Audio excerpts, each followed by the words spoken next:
അത്യുന്നതന്റെ സംരക്ഷണത്തിൽ വസിക്കുന്നവനും സർവശക്തന്റെ തണലിൽ കഴിയുന്നവനും കർത്താവിനോട് എൻ്റെ സങ്കേതവും എൻ്റെ കോട്ടയും ഞാൻ ആശ്രയിക്കുന്ന എൻ്റെ ദൈവവും എന്ന് പറയും.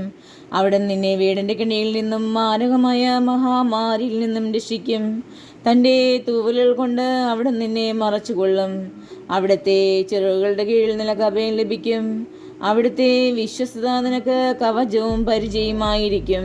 രാത്രിയിലെ ഭീകരതയും പാൽ പറക്കുന്ന ശ്രദ്ധയും നീ ഭയപ്പെടേണ്ട.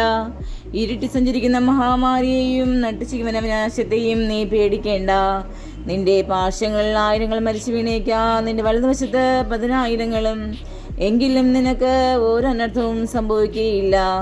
ദുഷ്ടരുടെ പ്രതിഫലം നിന്റെ കണ്ണുകൾ കൊണ്ട് തന്നെ നീ കാണും.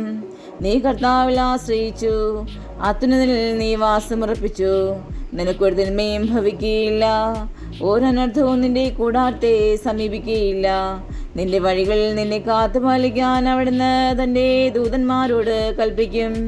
നിന്റെ പാദം കല്ലുത്തടായിരിക്കാൻ അവർ നിന്നെ കൈകളിൽ വഹിച്ചുകൊള്ളും. സിംഹത്തിൻ്റെയും മണലിഴയിൽ മേൽ നീ ചവിട്ടി നടക്കും. യുവസിംഹത്തെയും സർപ്പത്തെയും നീ ചവിട്ടി മെതിക്കും. അവൻ സ്നേഹത്തിൽ എന്നോട് ഒട്ടിനിൽക്കുന്നതിനാൽ ഞാൻ അവനെ രക്ഷിക്കും. അവൻ എൻ്റെ നാമം അറിയുന്നത് കൊണ്ട് ഞാൻ അവനെ സംരക്ഷിക്കും. അവൻ എന്നെ വിളിച്ചപേക്ഷിക്കുമ്പോൾ ഞാൻ ഉത്തരമരുളും. അവൻ്റെ കഷ്ടതയിൽ ഞാൻ അവനോട് ചേർന്ന് നിൽക്കും. ഞാൻ അവനെ മോചിപ്പിക്കുകയും മാറ്റപ്പെടുത്തുകയും ചെയ്യും. ദീർഘായുസ് നൽകി ഞാൻ അവനെ സംതൃപ്തനാക്കും. എൻ്റെ രക്ഷ ഞാൻ അവന് കാണിച്ചു കൊടുക്കും.